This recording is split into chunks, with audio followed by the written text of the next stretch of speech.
Right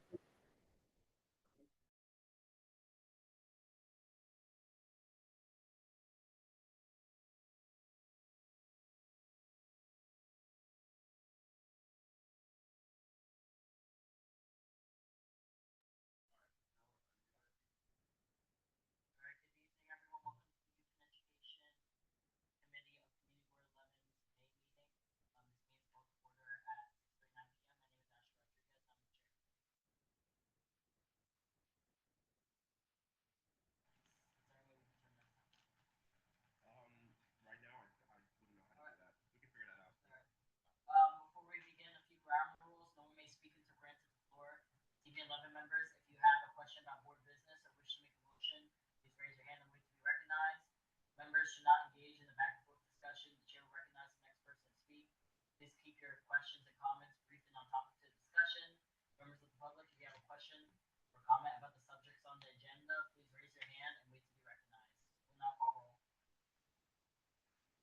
Okay, members, there are 9 committee members in total. 5 are needed for quorum. David Giordano. Present. Thank you. John Green. Malik McCullough. Sorry, 1 second, guys. My whole screen just went that on me. Malik McCullough. Malik, I know that you're virtual, so I'll just circle back to you. Jennifer Meyer. Present. Thank you. Jessica Morris. Here. Thank you. Asher Rodriguez. Present. Thank you. Isaac Scott. Russell Schuler. Here. Oh, thank you, Malik. Oh, you have quorum. We have 6 present right now. So the agenda was distributed in advance. We don't have minutes. That's all I'm gonna say about that. Okay.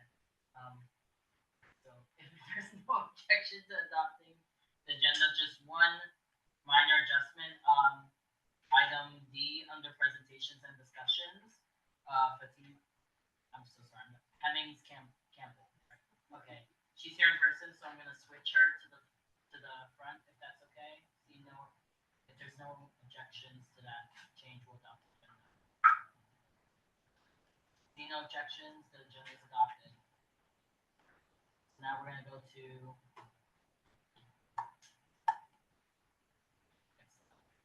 announcements. Right, that's what Yes. Yes. Okay.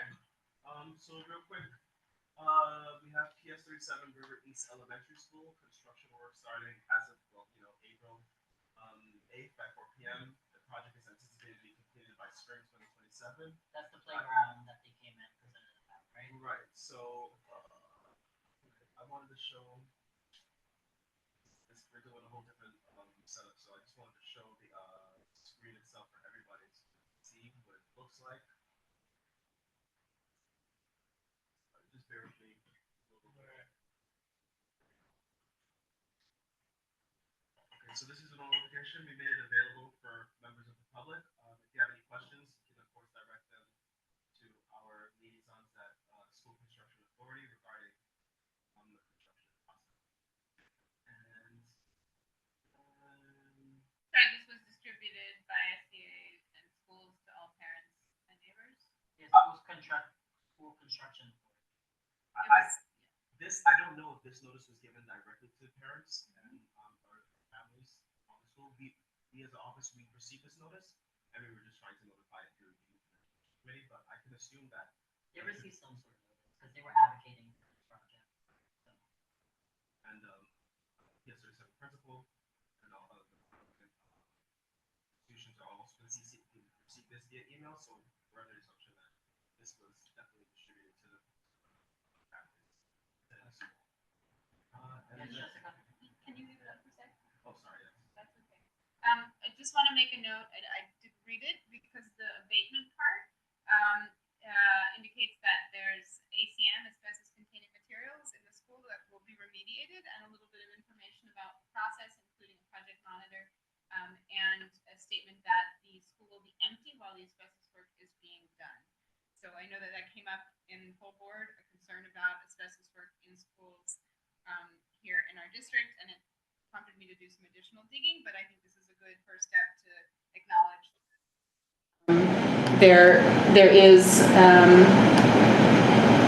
And I could process in also place. just speak that when we've had abatements at schools on weekends, we have not been allowed to run programming with our kids. Mhm. In full transparency, my mom works for the charter school in that building. They were notified of the project also. Okay, and then moving on to the next announcement, so yeah, like I said, bear with me really quick as we go. We have Malika Holder, who represents the Groove With Me summer dance program. Give me 1 second to. Yes, I'm here. Malika, hold on 1 second, I could just hold the flyers, and then you could just, advise us on the program. Yes. Okay, go Okay, ahead. perfect. Hi, everyone. As you heard, my name is Malika Holder. I'm the program coordinator here at Groove With Me. We are a nonprofit that offers free dance classes for girls ages 8 to 17. And we mostly service girls in the East Harlem and South Bronx area. This summer, we're doing another iteration of our summer programming, which I think these dates are wrong, so I can send you an updated flyer with all of our updated materials after this, but the dates would be July 7th to August 8th. And it'll be Monday through Thursday. Girls will be in our summer programming from 10 a.m. to 3 p.m.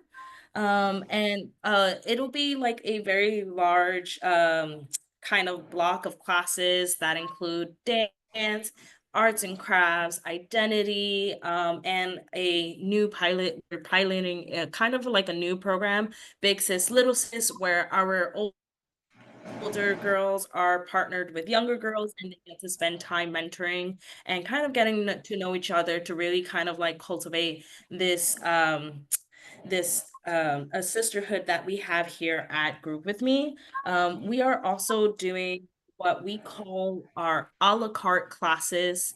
A la carte classes are actually summer evening classes that happen Monday to Thursday, but it will be from 4 p.m. to 7 p.m.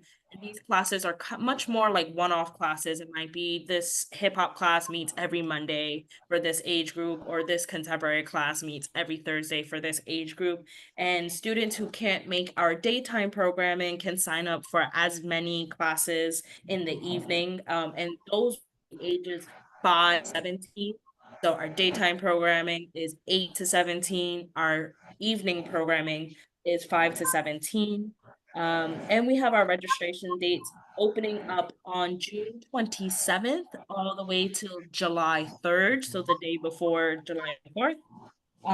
And if any families are interested in our programming, all they have to do is call us and leave their email so they can send information done directly, and things that they'll need: health insurance card, latest physical from their doctor, and the parent's ID.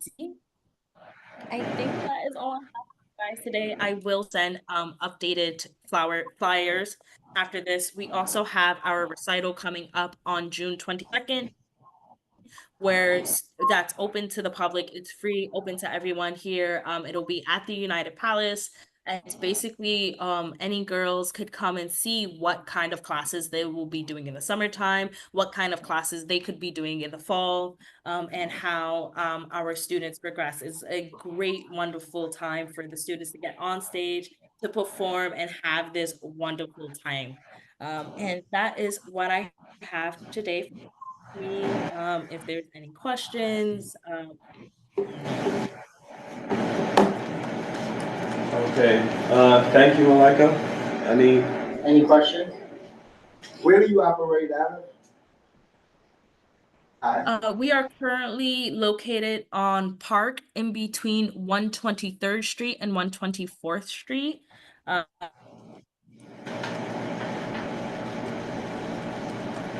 Is that like mixed use building? Malika, can you hear us? I'm sorry, I couldn't hear that. One more time. Go ahead. Go ahead. Is it Ash? Was that is that mixed use building? I was on Google Maps trying to see if I could find it. Well, I think Malika might have dropped out actually. Says that there's also static coming in and out. Maybe we might be having some issues. I don't know if it's the AC unit that's might be causing some feedback. I'll open the shot. Okay, it sounds like I'm connected just a little bit better now. Okay, go ahead. She might have not heard. the Oh, question. okay, is that mixed-use building? On Park Avenue, you said between 123rd and 124th? I want to say yes. I know on the first floor is like a flooring hardware store, but we are placed above them. And it should be only us two occupying the building. Okay, alright, Malik has his hand raised as well. Malik, go. Yes, you mentioned 8 to 17. Is it 7 to 17? Because that's what the flyers say. And then, do you offer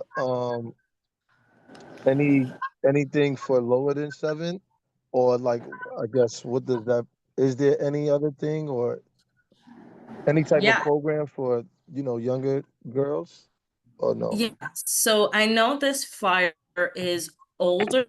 This was last year's flyer. It's 8 to 17 currently for the daytime programming, but for our evening programming, we do offer select classes for girls that are younger, starting at the age of 5. Can you Oh, yeah, you can go. can you say a little bit more about those classes? Malika. Yes. So yeah, sorry, I muted myself and didn't realize I was talking on mute. So right now we do have a baby ballet and a baby hip hop available for ages like 4 to 5, maybe 6 to 7.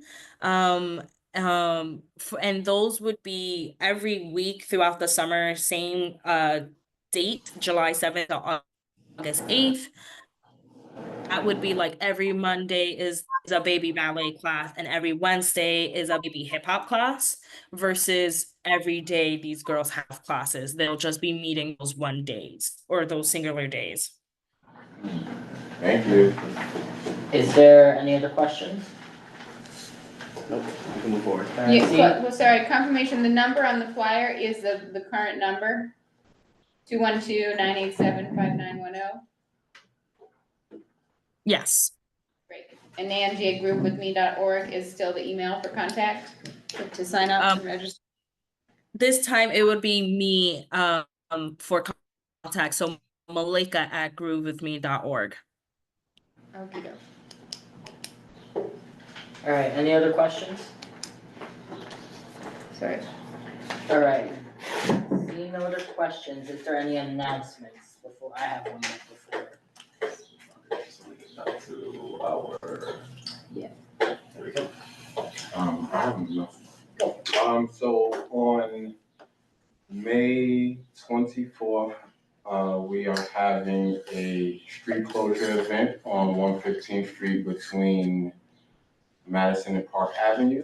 It is very much going to be led in collaboration with our young people, but the theme is art and wellness. We'll be exploring the 8 dimensions of wellness. There'll be different types of activities around there, out there, and different, levels of information and access to sort of resources that are, what we see as traditional, but also maybe some activities and techniques and practices people can be taken back with them.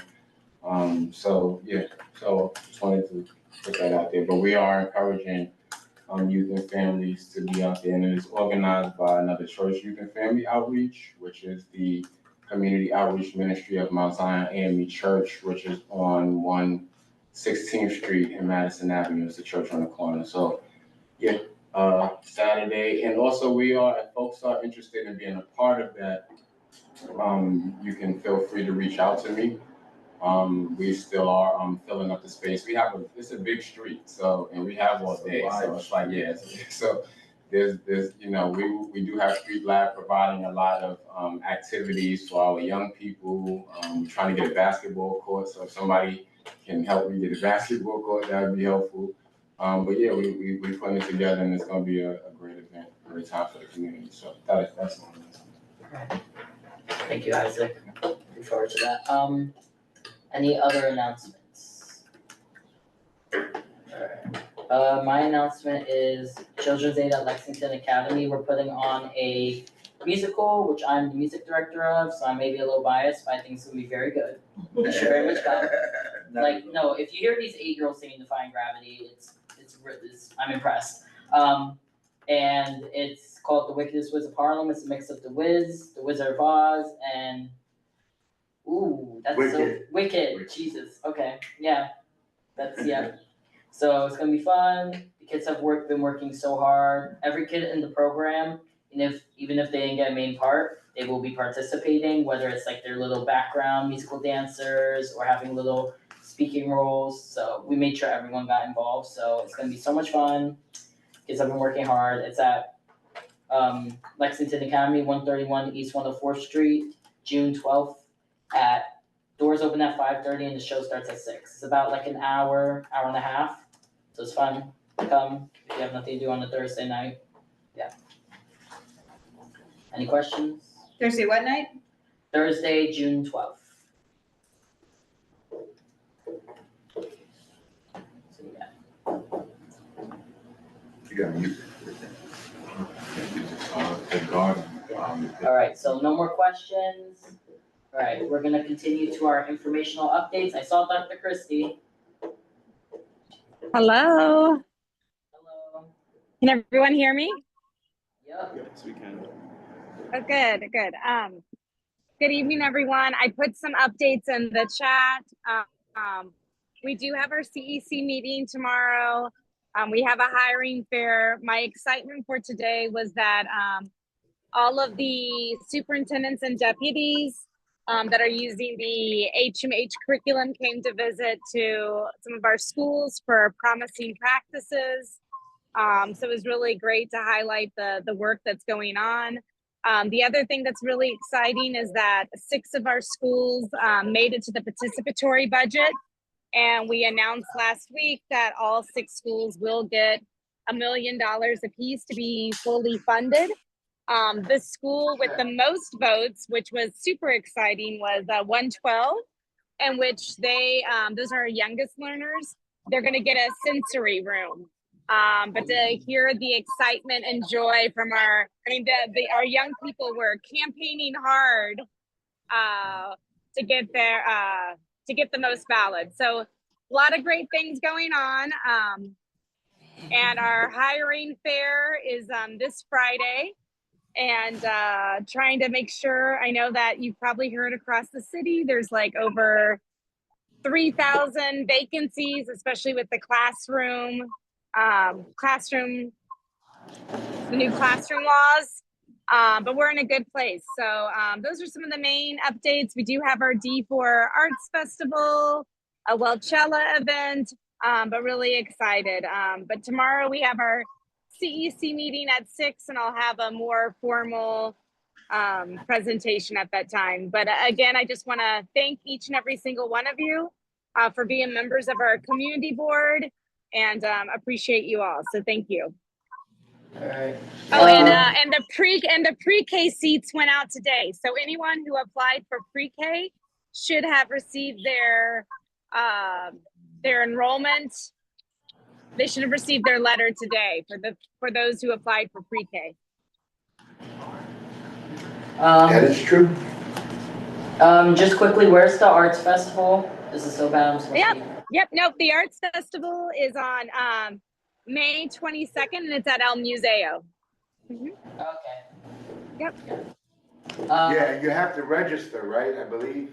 Yes, but you have to register if you're not like helping, or if you're just going to watch. But you can always contact me or Nancy Pereira to make sure that we get you a seat. Last year it was overpacked, which was a good thing.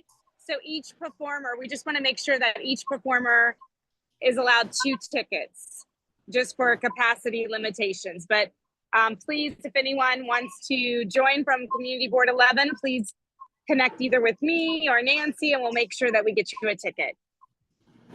Thank you, Dr. Christie. Thank you. Is there any questions for Dr. Christie? All right. Thank you, Dr. Christie. I appreciate you're always here. Well, we have an Ariana. Thank you. Rodriguez. Oh, wait, hold up. Ariana Rodriguez. And you. Ariana, you can You can speak. be unmuted, but We can't hear you, Ariana. Well, Dr. Christie, if you might stay on just for a couple of minutes and I'll circle back to the question. Yeah. They lowered it. Definitely. And I'll also put my email in the chat. Is Elizabeth here from CEC4?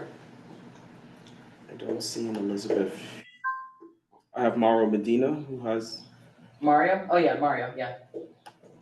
what to talent is.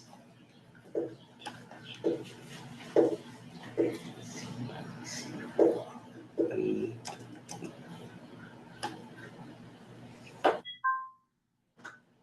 hello, Mario. Did you have a question? I'm actually representing District 4 CEC. Thank So you, Mario. as Dr. De La Cruz said, we do have our calendar and business meeting tomorrow, May 15th at 6 p.m. at PS 146 on 106th Street, First. Additionally, I'd just like to remind if there are any parents on the line listening that CEC elections are ending today at 11:59 p.m. So if you haven't voted yet, you still have an opportunity to vote for CEC in any district. So we can get more parents out there to vote on this last day and have your voices heard. Our meeting is tomorrow evening, as Dr. De La Cruz said. Thank you, Mario. Is there any questions for Mario? All right. Seeing no questions, we're going to continue. Did that person rejoin or no? I think Ariana. Show Ariana, but this is a different name, last name. Hi. Hello? Yes. Did you have your hand up? I did. This is Ariana. I was on my computer completely did something and dropped me out, so I had to join in through my cell phone. So one, I am representing NYC Kids Fest. But I don't know if it's yet my turn to present. No, it's not yet, Ariana. Sorry. We were only just accepting questions for our agency partners at this time. Okay, so that's fine because I do have a comment and a question. I wanted to ask about the street closure event, just to clarify what date that is. The 24th of May, which is like 2 Saturdays, not this Saturday, but the following one. Okay, and will you be able to share your email on the chat as well so I can reach out to you to come out to the event? Yes, very much so. I can also say it right now, slowly, if you want to write it down. I'm a little bit technically challenged right now because of everything going on. I can type it though. I can type it. It's all right. It's all right. He's gonna send it to you. Thank you very much. I'm sorry. Okay, and so also for Dr. De La Cruz and for the Children's Aid Society, The Wicked Meets the Wiz, I'm so excited for everything happening in the next 2 weeks. I plan to attend all the events, so I'll be hitting you guys up looking for, some kind of VIP ticket. But I definitely plan to be there, and I'm just very excited for our community to have all of this good stuff happening. All right. Thank you so much. Appreciate that. All right. Any other questions for either CC4 or Dr. De La Cruz? All right. All right. Thank you both so much. Is there anyone here from CC5?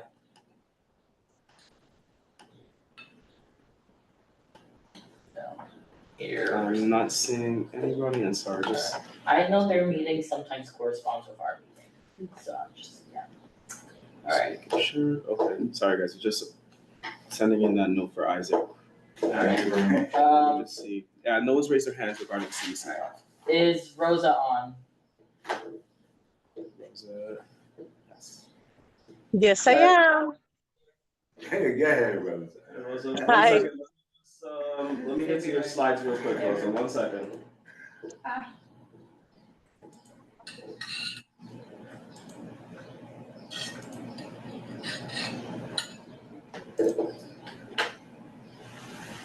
Okay, go ahead. Rosa. You're the best.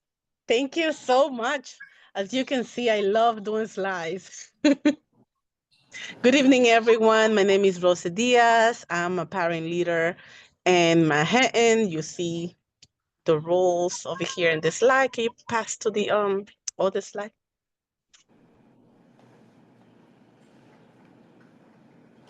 Right? Thank you. Thank you. A lot of information here for Manhattan High School's President's Council. We had a recent presentation from Kyle Jeremiah, Hope Health and Home, who is the Director of External Affairs, Restoring Hope and Dignity in Our Society. I provided the email address just in case you guys would like the presentation for youth and education on anyone that is that wants this presentation for your parent leadership roles. We've also held two candidate forums for Citywide Council on High Schools, March 14 and April 23rd. It will be awesome if you guys can review it. Tonight is the last day to vote for CCC, which is the citywide and also community education council forums. For Manhattan High School, we have our annual elections on June 23rd, providing the time for all our Manhattan High School's PA and PTAs to finish their elections for this school year to the new school year of 2026. Please join us as an observant, or if you are a Manhattan High School parent, please come. We need you. We need your voice. We need your votes. June 23rd at 7 p.m. And also wanted to let everyone know we're still training parents on their roles and responsibilities as PA PTAs. And if you need any type of support, we are now giving a DOE external email, which will take into effect in June. So if you are a parent leader hearing this right now, and do not have a DOE external, please contact your parent coordinator for your school, or better yet, your FLC is also able to support you just in case if your parent coordinator doesn't know. Obviously, not everyone knows of everything. And for the Chancellor's Parent Advisory Council, we had an amazing presentation from Andrea Mancuso on intentional healing, and there was a lot of parent feedback. Yes, we have so many roles and we are sometimes very stressed out, but we remember who we're doing this work for, and that's our children. So please look at the slides. All our chancellors meeting are recorded in YouTube Live, so you're able to see that every single month it is on YouTube Live. I can also send it to Khalid after I finish speaking. We also had a presentation from the Office of Energy and Sustainability presenting on school water and air quality. We also had an overview presentation on the solar programs in schools. So that's to come too. And we've also had a presentation from Family Leadership Coordinator, Abdoulaye Balde, on the June transfer of records. So if you are a parent leader that is graduating out, or a new parent leader and you do not know, please let Manhattan High Schools guide you, train you, or even your parent coordinator sometimes is able to support you with roles and responsibilities too. Lastly, we had a presentation from Paulette from the Civic Engagement Commission. She is one of our parent leaders on that Get Out and Vote on participating budget and what is important to know about educating families, about the city budget, especially now more than ever. And again, encouraging everyone to watch all the YouTube videos on the Chancellor's Parent Advisory Council site. Thank you so much. And the last slide is just contacts, emails that you're able to reach us, including Dr. Christie. Thank you so much, Rosa. I know it's a lot. Any questions for Rosa? All right. Seeing no questions for Rosa, thank you, Rosa. I'll see you. Whenever I see you, I'll see you at some point. All right.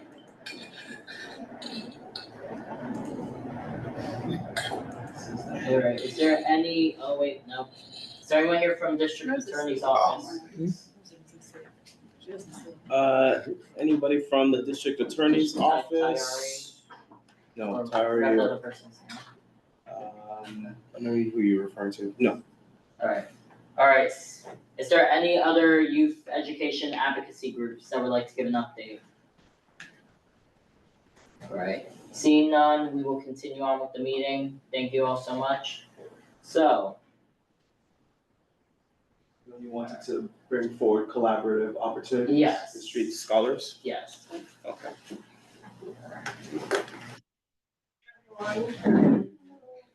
And Fatima, just really quick, so the mic and the camera are here and also here, so if you can, do your best to. Yeah, I can bring it up. I love this. Yeah, so that you can browse through it on your own and. The only thing that I do ask is because we have 4 presentations tonight, Okay. we keep it to like 15 minutes with Yes, questions. So yes, like we're 10, not so gonna- yeah. I'm not even gonna really read word for word. That's why I gave them out so that you can all. All right, thank you so much. It's Yeah. just, we have so many I people totally tonight, like understand, I over. totally understand. Okay, so good evening, my name is Fatima Hemmings, and Sorry, if oh, you go could just go closer like maybe to- either in the front or like yeah, okay, because the mic will not pick you up. okay, You can see the cameras here. gotcha. What? Okay, so good evening, I'm Fatima Hemmings. I am the owner and co-founder of Street Scholars. It's a nonprofit organization, and we furnish adjudicated, at-risk, and unaccompanied youth with the resources and support that they need to obtain independence and lower the recidivism rate. So I decided to make this program Vanity Affairs. My background is in juvenile justice. I've been doing that for about 15 years. I managed over 7 programs, the directors of the 7 programs, and during that time, I noticed that the numbers have been going up lately. I've noticed that the youth are coming in and out. They're not staying home. They're coming in. So a lot of times when they're inside of detention, they follow programming because they're structured. There's different things. There's resources. There's mental health services and things of that nature. What I'm realizing is that when they come home, they're not having the same services. They're not having the same support as they have when they're inside. So like my grandmother always said, prevention is better than cure, which is why I created Vanity Affairs. Now with Vanity Affairs, it's basically a social emotional learning program where they learn a trade skill, which is hairstyling. So with hairstyling, I'm teaching them emotional and excuse me. I'm teaching them emotional intelligence. I'm teaching them financial literacy, and I'm also teaching them, a basic trade like how to do hair. So I decided to figure out a way to create all of that in one. So one session would look something like, if you go to page, I believe it's page 10, one session would look something like, we would start off the thing with an icebreaker. Everything is always gonna start with an icebreaker so that they can get to know each other and be comfortable with each other. The first session would probably talk about triggers and talk about their dreams and aspirations and things of that nature. And then we would also talk about, it'll be an intro to like finance, talk about the vocabulary of different finances and just to introduce them to it. And then we'll probably teach them a hairstyling skill, and then we'll tie it all in together by doing a vision board. So that would be like what the first week will look like. I'll skip on to week 5. It'll be something to the point where like they hone the skills, they're honing the skills by week 5, and they're gonna decide how much you think your skill is worth.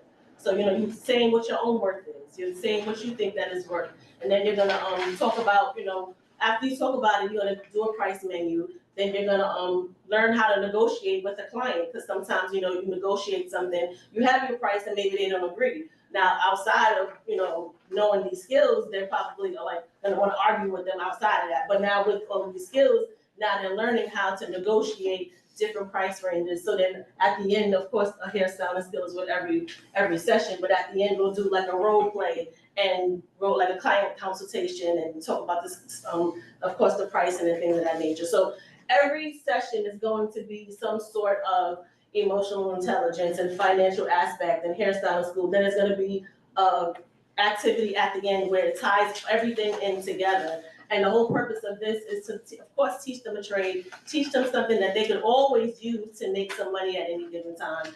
Teach them, you know, like I said, how to interact with each other, how to interact with the community in a positive way, where they can advocate for themselves to obtain employment. They can advocate for themselves to maintain employment. It's not always about, you know, they didn't like this, so I'm gonna crash out. You know, they have enough the emotional intelligence to be able to advocate for themselves and communicate with themselves. So I just wanted, you know, something where it was age appropriate for them, and it's not just like a recreation activity where they're going to the gym or they're going to a community center where they're just playing board games. It's something that they can actually use and something that they can actually relate to real life. And inside of the salon suite where they're actually gonna be in the suite, they're gonna be using the sink, they're gonna be meeting clients that come in and allow them to, you know, practice or do a service on their head. And then also at the end, you know, certain individuals will have the opportunity to also intern, you know, if they want to intern and they want to stay on, or even be like a where I'm looking for the princess. Thank you. Thank you. Yes. So that's pretty much the presentation. I hope I touched all bases. Any questions? I have some questions. Yes. You could go. I think, well, first, I think the program is great. I had a few questions. Like, one question is, what hairstyles are you teaching?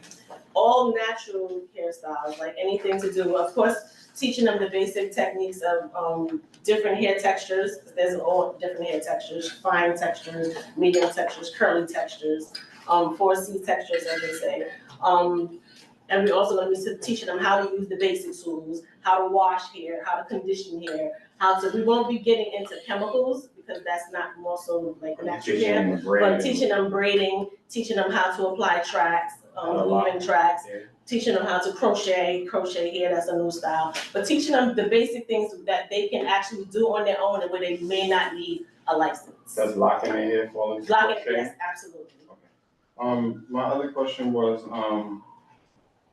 there's a price for it that said. So the price that's there, I'm trying to offer this for free, but the price that's there is what it will cost per child for me to make. So I wonder, are there any like scholarship or funding options for young people who want to get involved? And that's why I'm here. This is why I'm here. So I'm looking for any private or, you know, public funding to help me do this so that it can be done for free. Okay. And then that, I think outside of the community board, I can definitely talk to you about what you're talking about in fundraising, but I'm wondering, like, for what you think this committee could do to help? Partnerships. Yeah, talk to us. Yes, partnerships. I would love to, you know, have partnerships with community centers, partnerships with even local churches, schools, things of that nature. So although these things will be held in the suite, I think at a time I can do probably 4 or 5 at a time with 2 consecutive sessions running. But if there's a location like inside of the school, I can absolutely do more youth if it's inside of the school. But they would still come to the salon suite at least once a week just to have that hands-on experience inside of the salon. So if you did it offsite at another place, what would that space need to have? It would just need to have raw space because I wouldn't be able to wash. Right. Yeah. I wouldn't be able to wash. So even if it was like a room like this, it could just be a room like this. It would just really just need a table, that's all. Because the supply kits come with mannequin stands, so I really would just need space for them to put their supplies on. Okay. Hey, we should definitely talk about it. I think I'll start. And probably a whiteboard or something to write on, that's really all. The only thing is, like you mentioned, schools, my question is, are you a vendor for the DOE? No, Okay, that's something that I suggest, cause that's how you get into schools. okay, Cause they won't be able to pay you or anything without you being a vendor. okay. Jessica? I think it's a great program. And figuring out how to navigate the things that can make sure that you're supported in funding streams to offer this without worrying about how to cough up any dollars. Because, you know, for you to have that be funded, right, and for you to just focus on being able to deliver the point of service. I think that's within the system, there are ways to do that. Do I know exactly how? No. Are you talking to the right, type of people who could start to get you connected? I think yes, which is good. My only question, and it comes from, I trained as an architect, but there's a technical point where you can't say you provide a service unless you have a certain credential. And so I know I have a cosmetology license. you do. So where I think what may be important is making sure that working with are aware of where that line is, right? Because it's the empowerment and the social emotional learning and the financial literacy and all of what you're doing is really great, and you don't want to get anybody in trouble because they weren't aware of what the kind of legal limits are. Okay. And which is too much for young folks, right, who are just working on the basics. Mhm. But it's also a part of their responsibility to make sure that they know, and to know that that's a pathway, right, too. I think a part of, just beyond the skills is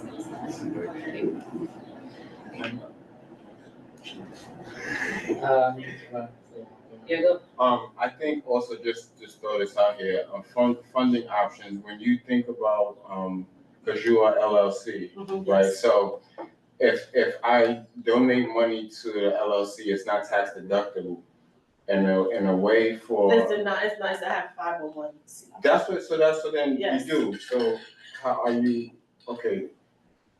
So you are 501c3? Yes.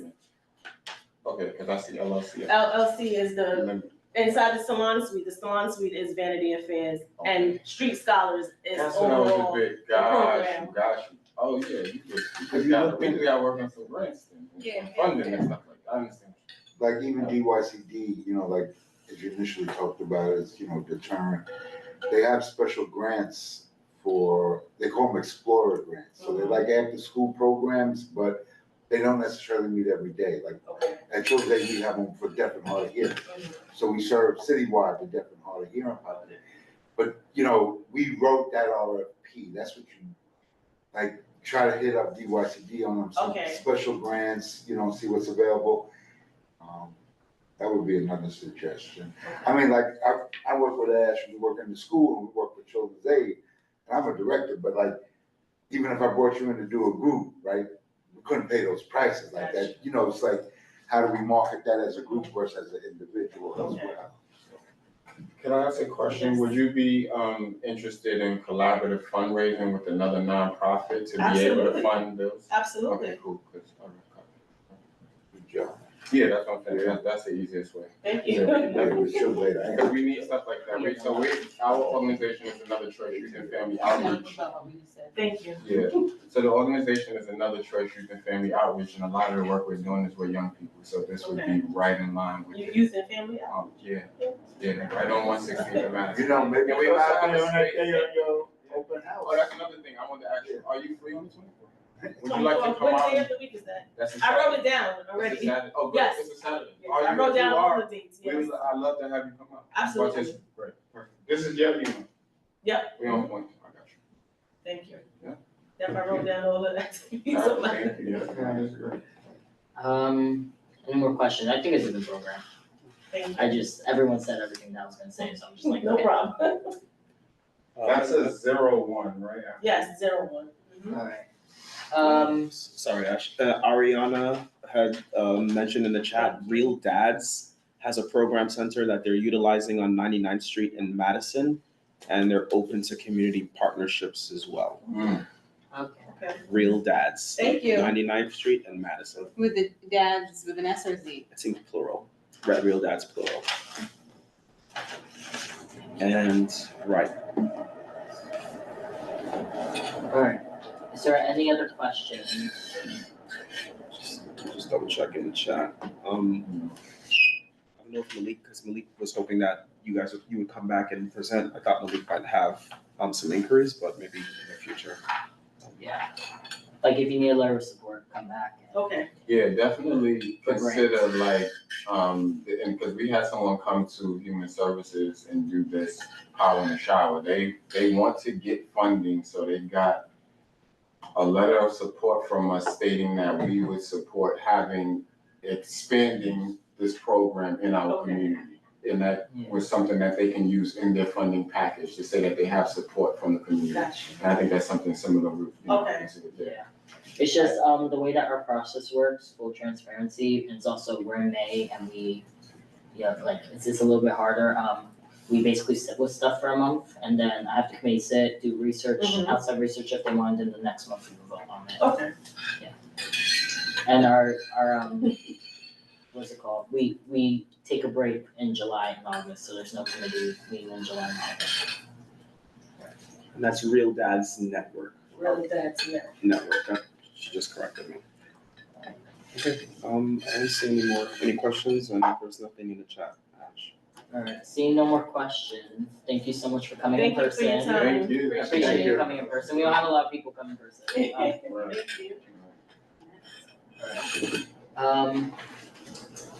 Alright, so we're gonna go back to the regular order. Alright. Is Sorry. Devon on? I don't see Devon here with us. And Yeah. Sorry. Oh, no, I don't need to get back to him. Devon Howell's not here. Stacy Oliver doesn't seem to be here either. Have a good evening, everyone. All right, thank you. Alright, so, NYC Kids Fest. I forgot the name of the person who was there before that. Ariana. Ariana, go ahead. Do you need to share your screen or do you? You're muted and your microphone and your camera's on. Hi, guys. I don't need to share my screen at all. I mean, if anybody could pull up NYC Kids Fest, the website, that's all I would share. Give me 1 second to figure it out. Give me 1 second, all right? And I'll try to pull that up for us. It's www.nyckidsfest.org. While Khalid pulls that up, do you mind just introducing yourself again? Oh, of course. So I'm Ariana Rodriguez. I am the school and community liaison for NYC Kids Fest. I'm also a community member of Harlem. I'm like right on I'm right on Fifth Avenue. So I'm in between East and West. Thank you so much for bringing that up. So again, I'm the school and community liaison. I facilitate the events happening throughout the year in representation of the festival all around the city, not just here in Harlem. But we bring performing arts to the streets. We bring high-level Grammy nominee acts into the streets, such as cultural bands, cultural acts that are family-oriented, instrument-oriented. We also gather community organized.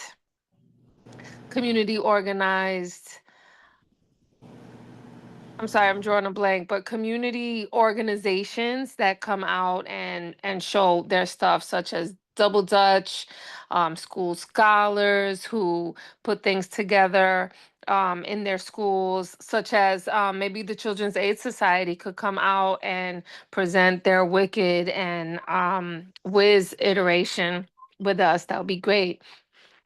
But this is our 20th year anniversary. It's a 3-day festival. It's totally free. It's fun. Like I said, we bring the performing arts to the streets. It's a perfect opportunity for families to, bring a blanket, bring their lounge chair, bring some food, a group of children and aunties and uncles, and hang out and enjoy the show. We have other activities like STEM activities. We have Steph slime making, um, other science experiments. We have face painting, balloon making.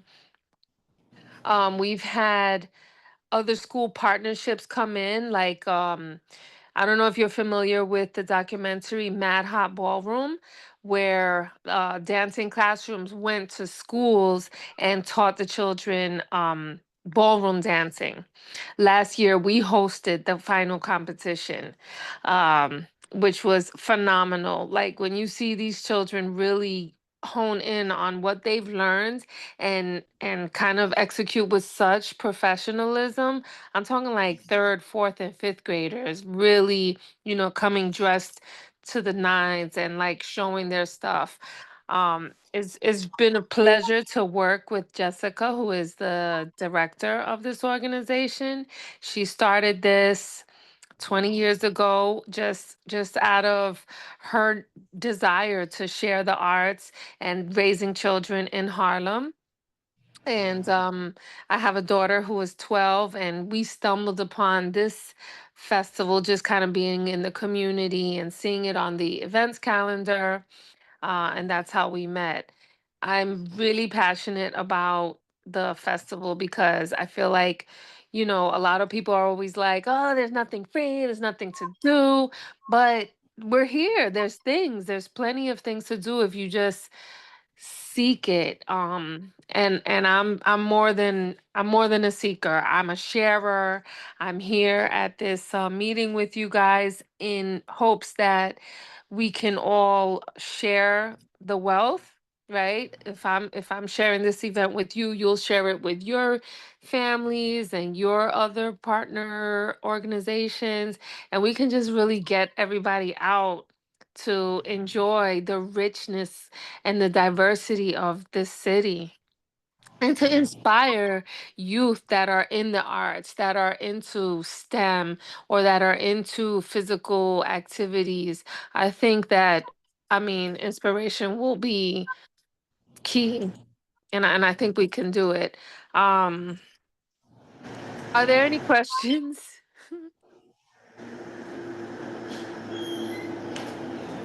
Any question, Ashwin? Yeah. What is the ask? Oh, the ask is just that you share with your cohorts. Everybody who has played a role on this meeting today, who has shared about their organization or their upcoming events, that we, make an exchange and share each other's events to our distribution list. Yeah. Fantastic. Sorry, just to clarify, so you both, uh, you build partnerships as much as you showcase really great stuff. Absolutely. In the community, we have several schools that we host workshops in the school where the children do maybe like a 6 to 8 week workshop, whether it be hip hop or a cultural dance like merengue or double dutching, right? So we teach that particular skill in the school with a teaching artist.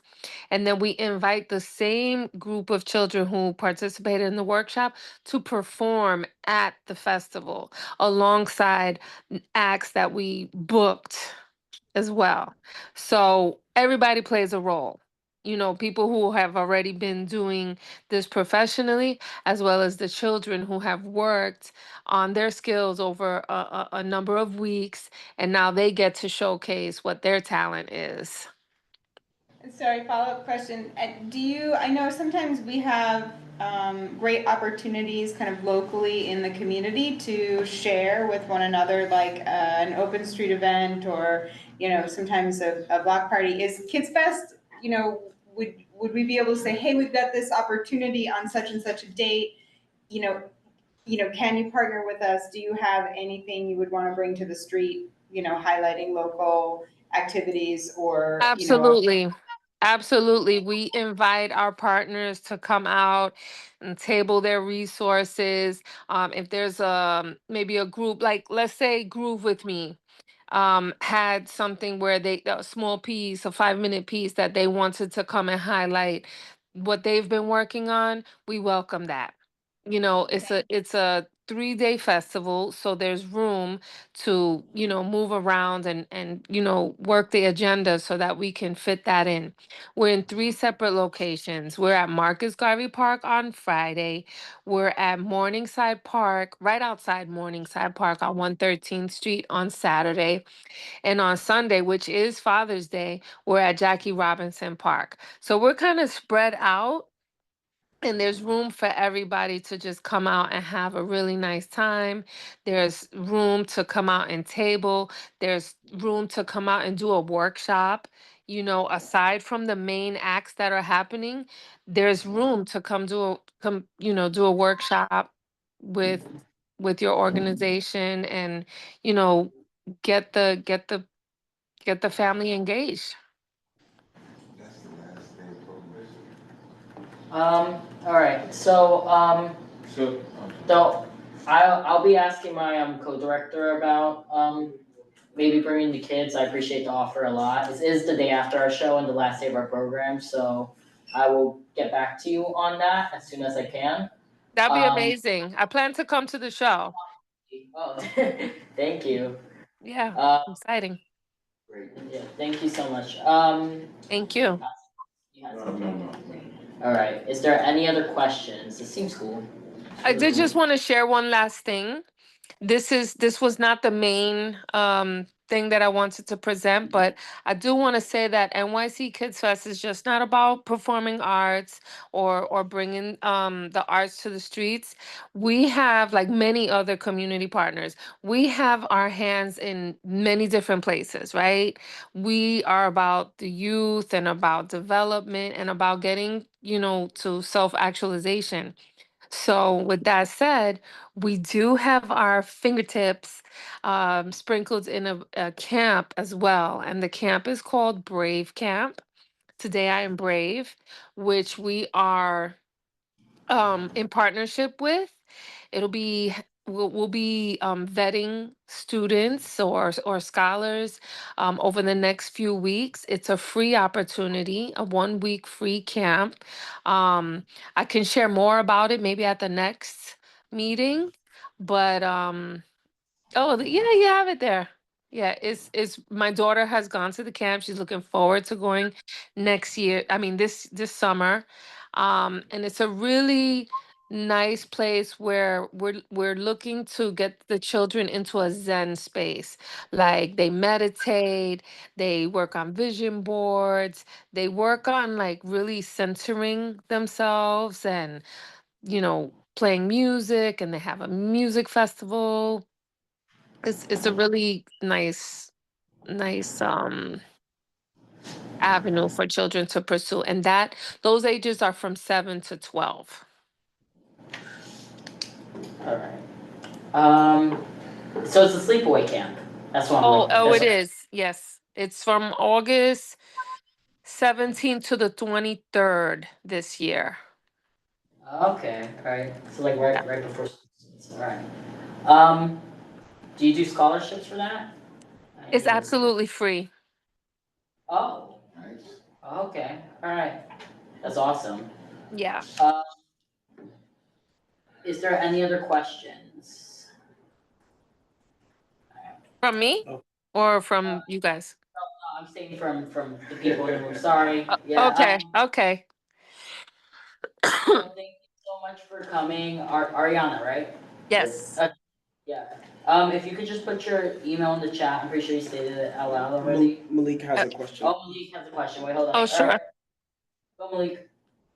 What age is the sleepaway camp, and is it who is it for? Like, what's the Okay. mean age, uh, gender? Is it both or just one? Is it just girls? I know your daughter went, or Okay. is it both? Just a little bit more, Sure. I guess. So I know Brave this is not. Also, know this is not the main thing, but whatever information you could give, I would love it. That's okay. Brave Camp is a co-ed camp. 1 week sleepaway co-ed camp, although at camp there are separate quarters by gender.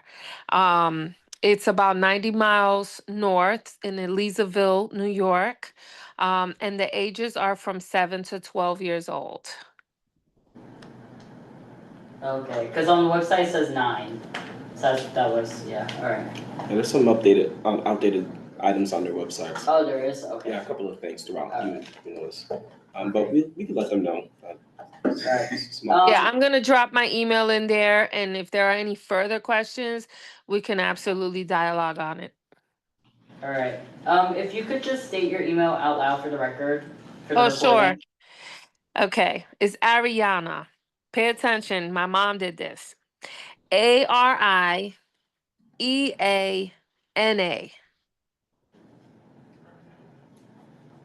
I'll say it again. ARIEANA at NYC KIDSFEST.org. All right. Thank you. I got it. Thank you. Appreciate you so much for coming. Yes, All right. thank you. All right. Just before we keep going. There it is, again. Just before we keep going, I want to check if the other two came in. So we just did Fatima and so So Devon Howell and Stacey Oliver. No, they're not in. Tyari heard us coming. I don't know if you want to acknowledge Tyari. Oh yeah. I'm gonna go back to the agency partners because we do have Tyari from the district attorney's office. Wow, this is like all backwards. We're doing great though. Hi Tyari, are you available to give us any informational updates? Hi, thank you so much for making space. We are going on with our summer programming. I'm sorry I didn't prepare a detailed report, but we are moving forward with our high school internship program, which is the most relevant to this committee. We will be taking in about 30 interns, and we did interview about 300 youth. So just letting you guys know about that. Also, we have our gun violence prevention fellowship that's going again, and then we also have a new program called our youth ambassador program, where the youth are coming in for 2 hours every week on Wednesdays. That's all 3 of these programs are paid, and most importantly, the last one, ambassador program, is going to open up in the fall. So we really hope that you guys encourage your youth to look at that. But thank you for the time. Thank you so much, Tyari. I appreciate you always being here. Is there any questions? Alright. Seeing no questions, we'll continue. We'll go back to, so I think we're now on old business. Alright, so this came to us, I think, in March. Pretty sure March, yes. And Joe Paterni is actually present here as well. I'm not sure if anyone was able to watch back on that meeting. Can I pull up the slides too? Yeah, we can pull up the slides. This is a, I'm pretty sure, let me make sure I'm in, Joseph can correct me if I'm wrong. It is a, it's a like it's like the parent engagement platforms. And it's like how parents communicate with teachers and stuff like that. Yes, Well, yeah. Joe is. Oh, Go hi, ahead, Joe. everybody. I thought, by the way, just another thing, Ariana's presentation was really neat. I think that's really cool for the kids.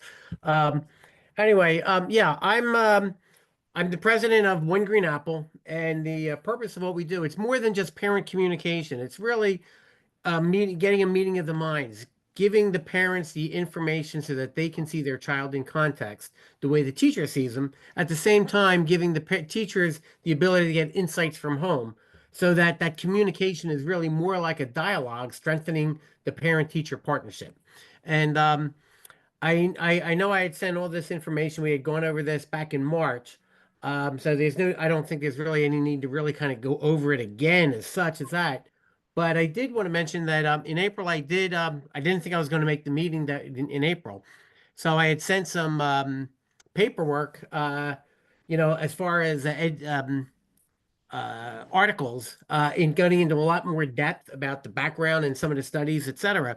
But one of the things that I thought was interesting, I also had sent a link to a, uh, a an article recently written that said teachers, and this is the teachers say that parental engagement can make or break efforts to close learning gaps. And I thought that was really important for everyone to realize that what we're trying to develop is something that's a win-win-win.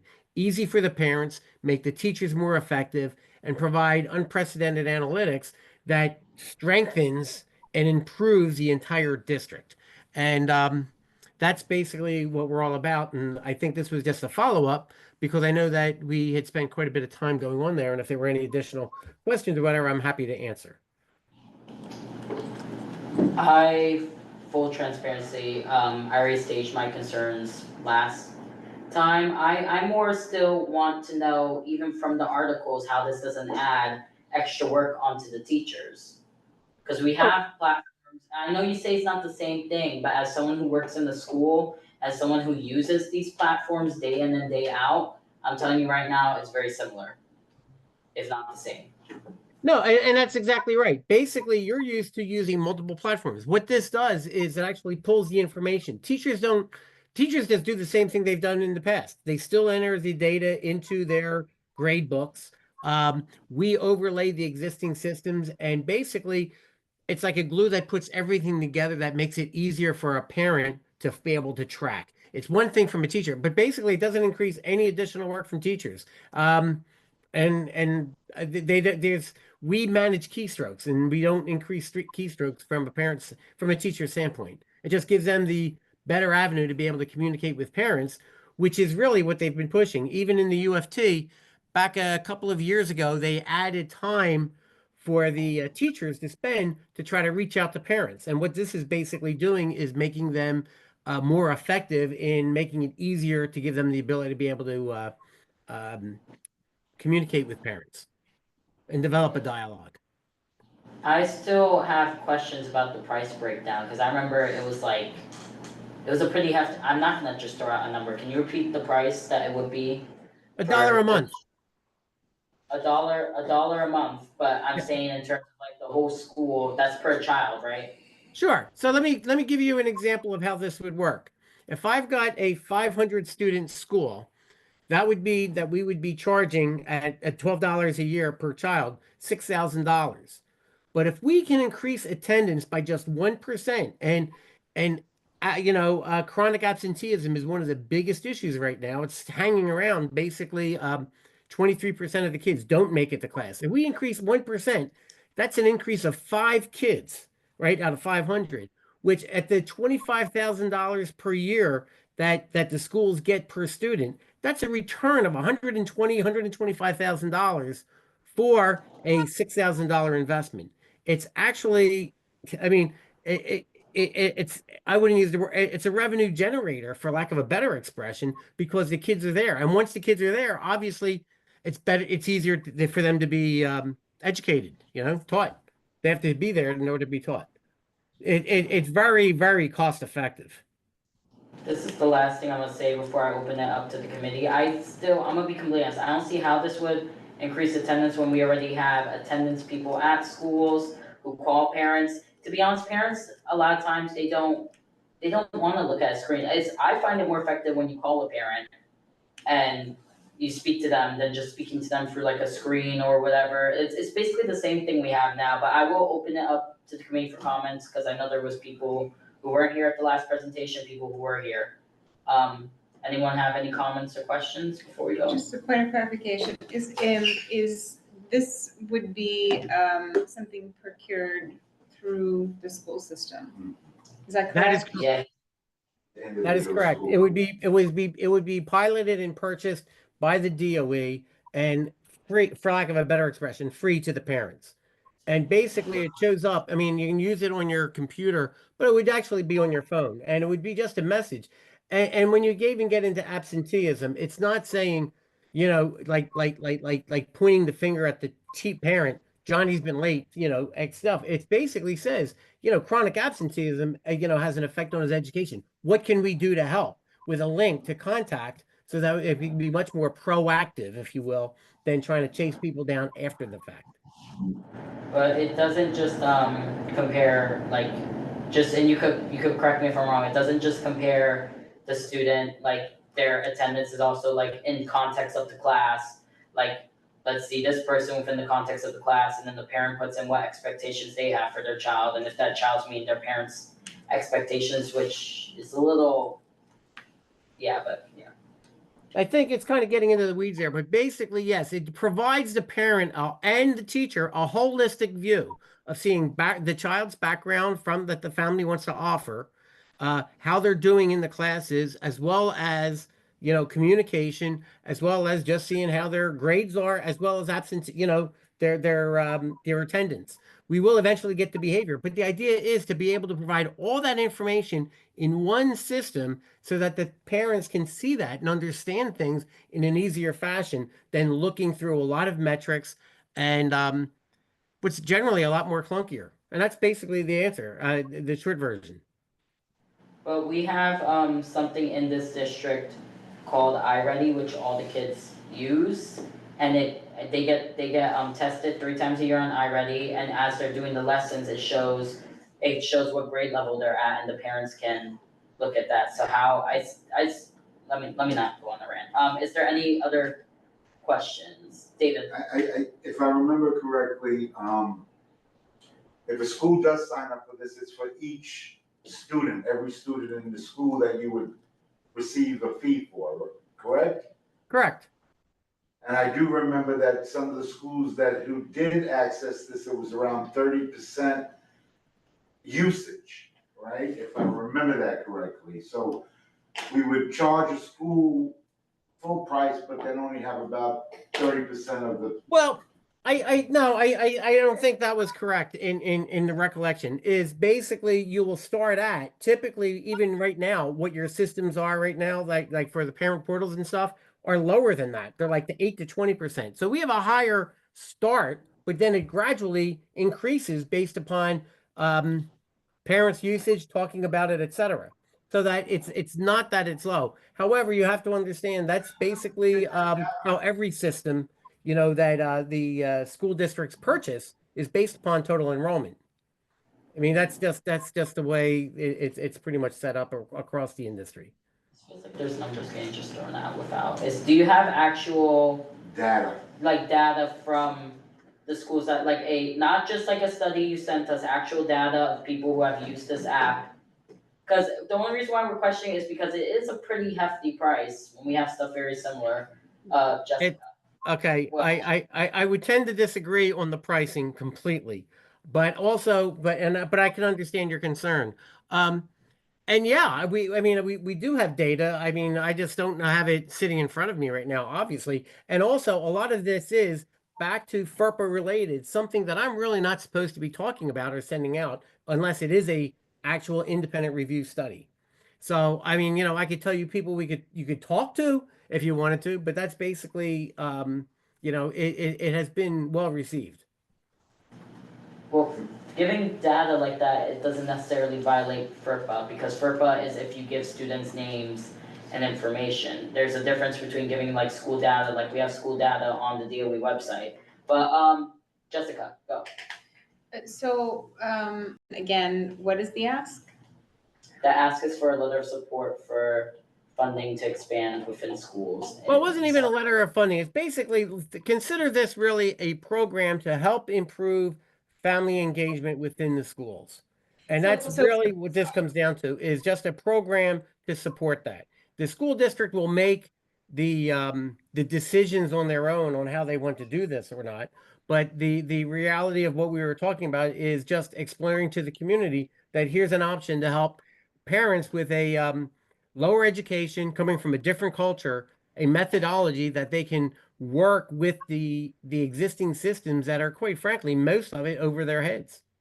So my question was, what are you coming to us asking for today, not what you're offering in the point of A letter of technology? support, basically a letter of support. Okay, and I'm not sure if we're going to discuss this amongst the committee before we come to a position. This was supposed to be voted on last month, and then we lost quorum. Like, so the month has passed for. They presented. Yeah, they presented in March, so the month has, yeah. So just a kind of a question back to the board. Now, I understand a letter of support from a community board committee would show that there's significant interest in a community board, one with 50 throughout the city. Question for the presenter: have you also presented at other community boards and received letters of support from any other community boards? No, I haven't.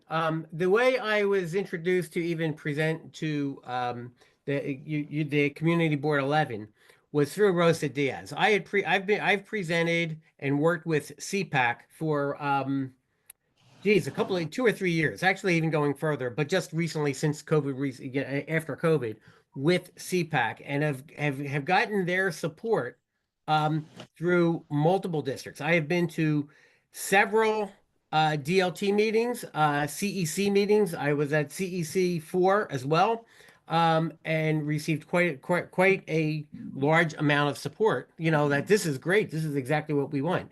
I'm trying to remember which district. It wasn't District 4. Might have been 5. I think it was CEC 5 when I presented, and the parents, one after another, had said they really would want this in the schools, etc. So it was under Rosa saying that another way to try to approach and trying to get some support was to just present to the community board. So this is the first one I've talked to, quite frankly. Thank you. I would like to make a suggestion that would definitely take it to another month. I believe for what you're offering and the audience you're speaking to, that we collectively are not the qualifiers of what a school system might use. I would suggest that you allow us to talk to our superintendents to see whether or not they would like it. It has a measurement for them, whether it's in one school or the entire district.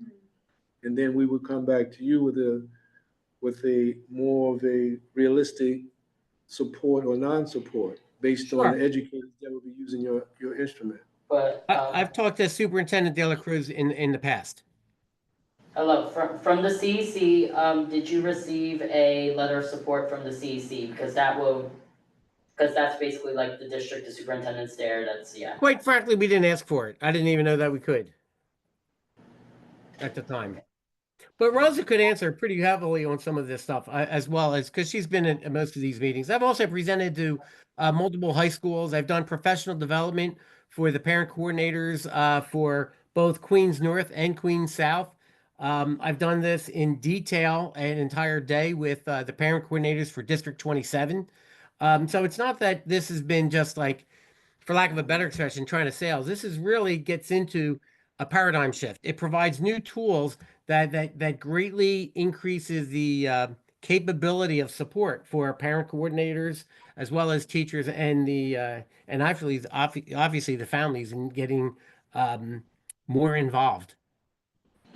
I'm gonna go Rosa just because. Rosa she has her hand up, and then I'll come back to you, Jessica. Malik also has his hand raised. All right, Rosa, Malik, Jessica. Thank you. Yes, so Joe never asked for a CEC District 4 letter. I will be more than glad to give it since I was the president back then. And CPAC, we also had for like the past 3 years already. This will be the third year that we have fully supported Joe in this implementation of this program. One, because it's a direct communication from the parents to the teacher. Like every day, a parent can write a text message to the teacher, how is my child doing? Please give me a call, and in their language.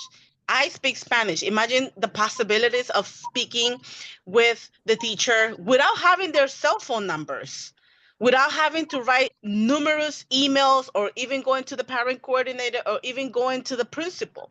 Direct communication, and I truly thought, oh, this is it. This is amazing, like an amazing platform, amazing application, because honestly, what we currently have, and I can attest to this, we do not have this at all. We do not have a system where it tells us in smiley faces, how is my child doing? At all.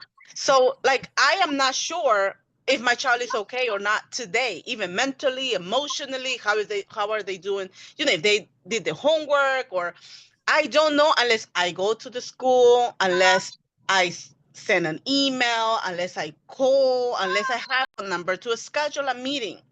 So I thought that this application would greatly have parents more involved, especially because it has multiple language already in the application. We don't have to have a translator. We don't have to have any of that. And I think like CPAC represents all the districts, all the boroughs, and we fully send numerous. Like if Joe needs another letter today, I would be more than glad to draft it, because we've already said yes to this initiative, and I think the schools will benefit and the parents will benefit more and have and be more involved, because that's what we parents want, to be partners in our students' education. Rosa, have a question. When he came to CPAC a couple of times, were y'all offered a chance to trial the app or no? Yeah, actually, I don't have it on my phone, right? But Joe presented how it would look like. Yeah, we actually demonstrated it, and that's the best way to explain it. What we do is, and what Rosa was relaying to is, we do something called dynamic translation. Teacher sends an a message in English. The parent receives it in Spanish, Bengali, their native tongue. They answer it in their native tongue. It goes back to English for the teacher. So, from the teacher standpoint, I can send a note out to all the parents with one in a class with one click, and it could be translated in 5 different languages. A date and time stamped audit trail of who said what to whom, how they said it, when they said it, and everyone receives it in their native tongue in a way that they can understand it. So they're the kind of things that are like down in the weeds, efficient and a lot more productive, because I get it now. That type of idea. I'm only gonna entertain like 2 more little comments, and just as someone who works in the school, because I will keep saying that, just for the committee's information, I'm in a dual language classroom, and the teacher very much with the app she uses now does that. So if there's, I will take Malik, because Malik has been waiting, Jessica, and I'm not sure if David has something else to say. Okay, so Malik, then I'll entertain a motion to take. Yeah, thank you. More of my question was one, I just, I will, I mean, I know she's not on the call because I checked, but I wanted to see what was Dr. Christie's, what was her stance, and what did she feel like? Did she have this information, and what did she think about this program? And then two, what do the teachers think? I mean, I wanted to know if if he reached out to teachers, what do the teachers think about this specific program? I have presented to the UFT, and we're in the process now of getting a letter of support from the UFT as well. They looked at this as improving their productivity without increasing any additional burden on the teachers. And that's the short version. I've done this. I've watched the training even of teachers. It takes about 10, 15 minutes for the teachers to catch on. The one thing that the UFT asked was that could they do the training? In other words, we provide the training to the trainers that they could train their own teachers. And we said, of course. And that's where we're at with that. I don't want to belabor the issue, but I think it would be best if in your approach to do it, it's a suggestion that you meet with educators first to find out whether it's accepted first, and then come to a community board, because we'll be supporting what already is there. The people who make the authorizing decision, we're not there. Mm-hmm. I can understand that. I can appreciate it. I would say that as I said, we have presented with the teachers. I have worked with the teachers. This has been a win across the board. Russell wasn't You done. should be getting that approval from educators first, and then make your presentation to community boards to support already the educators in our districts are already done. As opposed to allowing us to might reject you for something that they would accept and use, whether it's in one school or all of their schools, or however they design it, because they would have tested it, proved it, how it would be beneficial to them. Jessica, go, yeah. Just to say, I'm gonna second kind of Russell's suggestion. I think there are instances where coming to the community board will tip the scales. And then there are instances where we're gonna have way more questions than is going to be helpful at this point to move what sounds like a fantastic technological tool forward. At the same time, I think we are in a position where sometimes we have some ears and can inquire, or which may not be a letter of support as the right mechanism to be engaging with, in us for, but to say, we regularly have the ear of a trader that may be gung ho, and so I don't think we have the knowledge relative to the critical stakeholder groups, right? We can say we represent parents, we can say we represent students, we can say, we are community board members with certain points of expertise, but I don't think we have the right set of representation in order to provide a letter of support that would be beneficial at this point.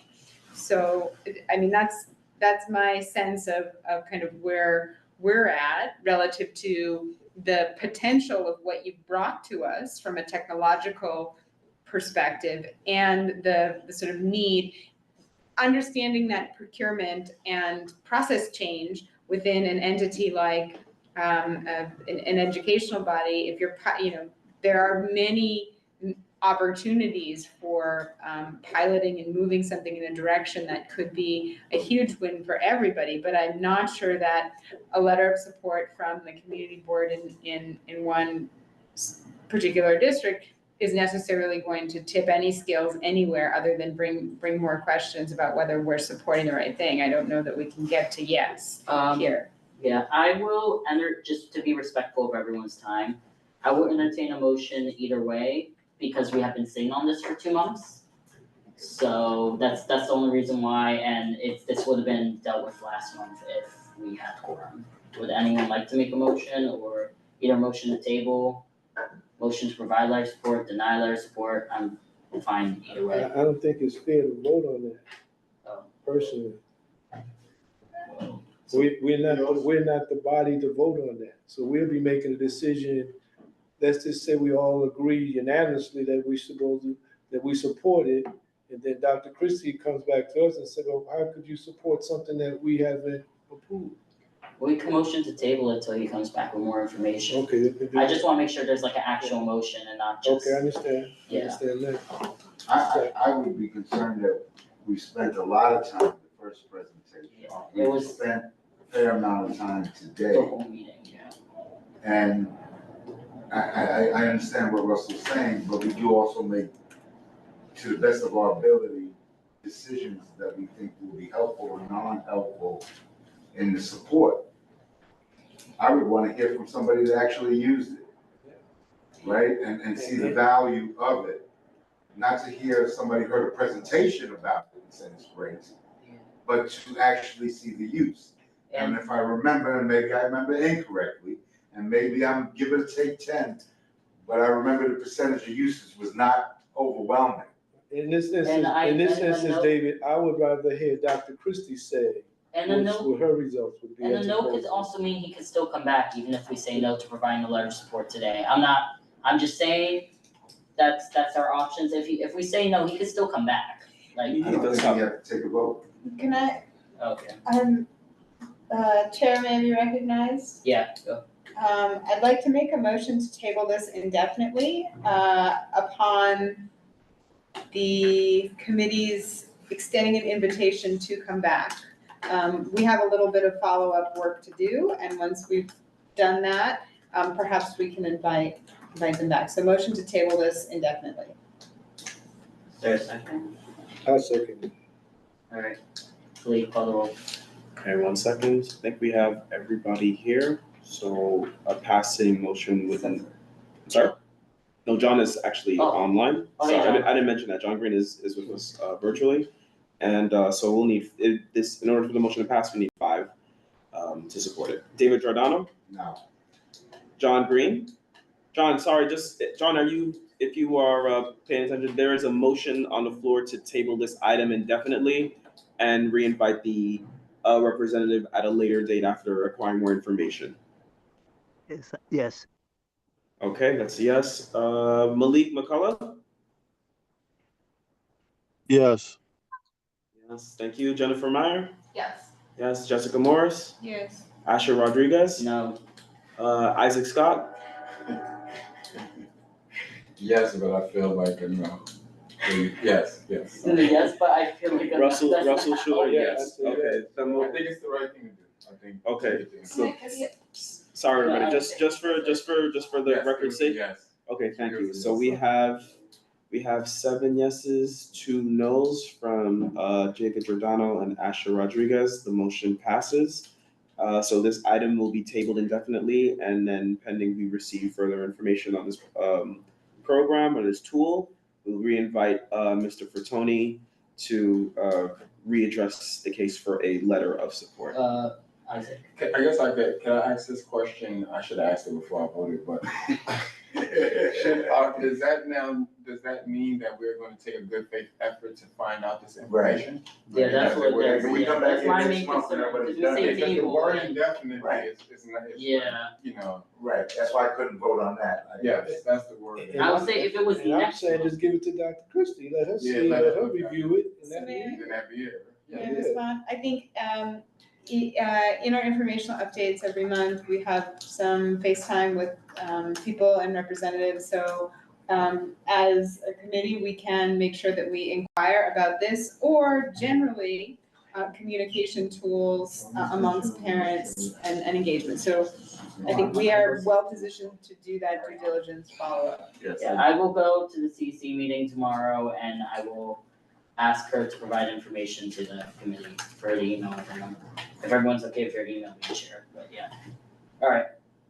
Thank you. Mr. Fertoni, did you understand everything so far, or do you need us to repeat?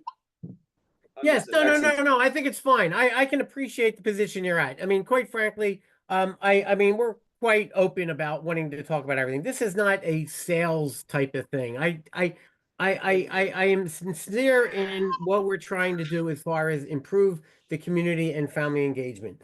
So I understand exactly where you're at and whether you even feel if the letter was even going to move the dial or not. But I do know that this is it was just an opportunity to talk. And back to the same reason as have I talked to other community boards now? This is the first to see how it goes.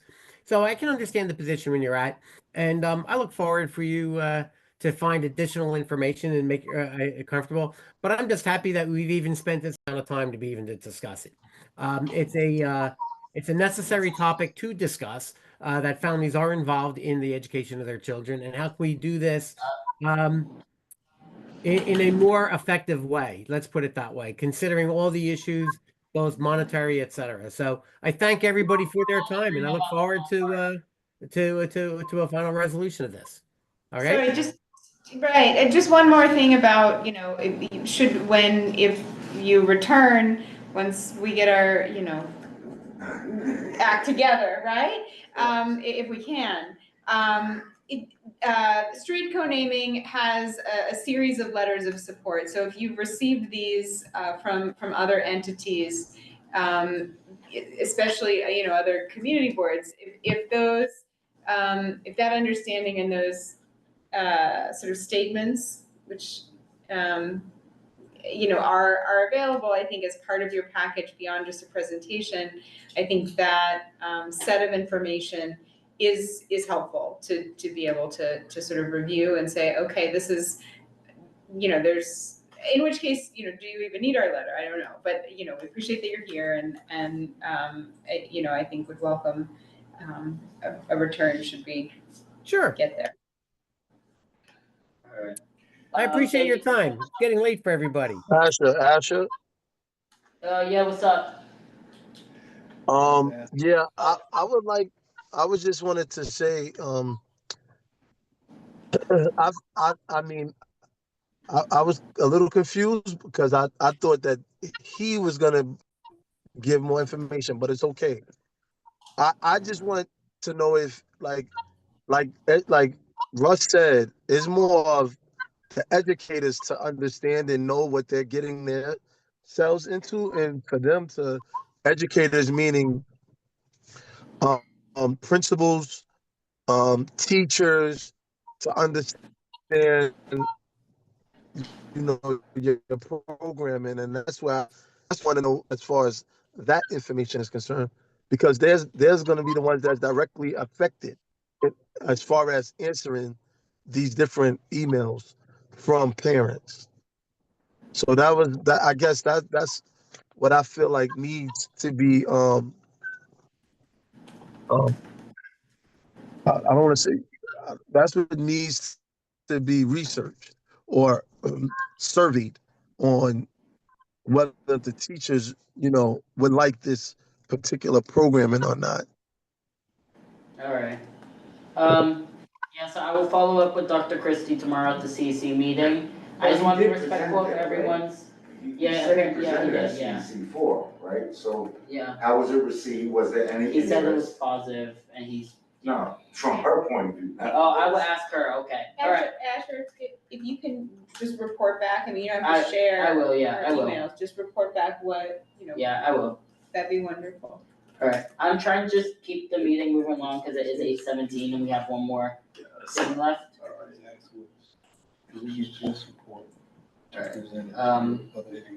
All right, thank you, Joe. Much appreciated. Thank you, Joe. Take care. Thank you. All right, event planning. I know we slacked on this because we've been like back and forth with quorum and who's here. So I just want to touch a couple of points. Because also from what I know, we have to vote in June to how we're gonna use that money, because if not, we lose it.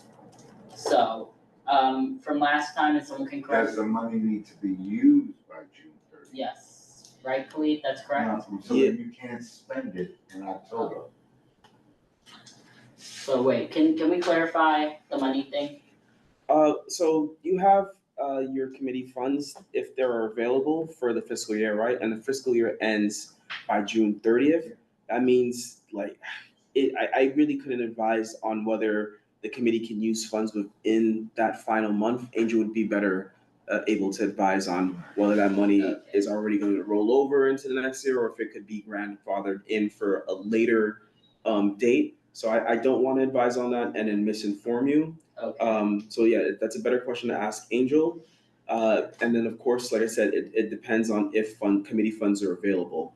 The new budget starts for July 1st, and I myself, I don't know where the committee would stand in terms of, funds available moving into the fiscal year 2026. a year. So you're right. I would definitely recommend. It's easier to try to not use like previous fiscal year funds for an event that's happening in like a new fiscal year. It makes it a little bit complicated, and I would try to avoid that as best as possible. Okay, yeah. Two questions. One, do we have funds? We do, And- yeah, that's the whole and thing, yeah. Two, would it be rash to consider some level of support for the upcoming open street 8 Dimensions of Wellness that we've been made aware of coming up? We could do that, right?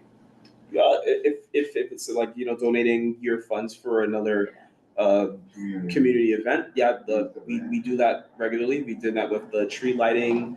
We've done that with other organizations that are. But the event is 2 weeks. Oh, we'd have to make that decision tonight. Oof. That's the one thing, yeah. Could we make it contingent upon having the funds? I would, maybe I couldn't advise on that. I honestly couldn't. I would suggest maybe try to bring this up. Maybe bring this up during executive for this month. When is executive? Should be next Thursday. hopefully next Thursday, but I know our calendar is a little bit. It is. Okay, because I don't have my calendar up. I know our June calendar is a little bit, it has a turnover a little bit. So I would recommend asking that during executive to see if that's a feasible And we can vote request. on it during executive. Could we vote now for people to be okay with Discussing people in that during executive? executive? Yeah, my brain is like, I'm sorry. You absolutely could. You Okay. absolutely could. Motion to? Well, but let's discuss other things first before we like just motion to like give away money. Yeah. Let's love you, Isaac, but let's discuss other things first. So with the event, last time where we left it off was a intergenerational social media type thing, right? Correct? Like more like younger kids would teach older people about social media. Older people can ask younger people some concerns, they like voice some concerns they have about social media. And the end together is like a little video that will be made, like a little video project. I'm still working, I think I have someone who can help us with the video project. I just have to we have to like come up with a day to do it. And I just want it to be like a communication collaborative type thing because, just give me a second, Russell. I want something to come out of it, not just a talk type thing. That's why I want like a video type project to come out of it. But yeah, Isaac. I mean, not Isaac, Jesus. I was looking at Isaac Russell. So, my idea of intergenerational fits well with me if we just, in my programmatic mindset, an introduction to social media with everybody participating, because it would mean the same thing to everybody. What is it? Who are the players? What are the stations? How to use it? The benefits from it. Yeah, what everybody doing at the same time, that would be great. That's what I meant by like, I'm sorry, I didn't voice it correctly. I do want it to be very much collaborative and like the younger people teaching.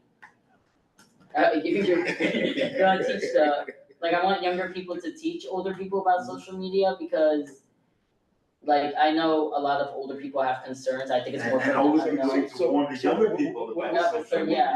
I'm saying is what you're saying. We're saying the same thing. If we just have it done, the introduction to social media, whoever's doing the instructing, it can be a grandfather at one time, that's knowledgeable about it.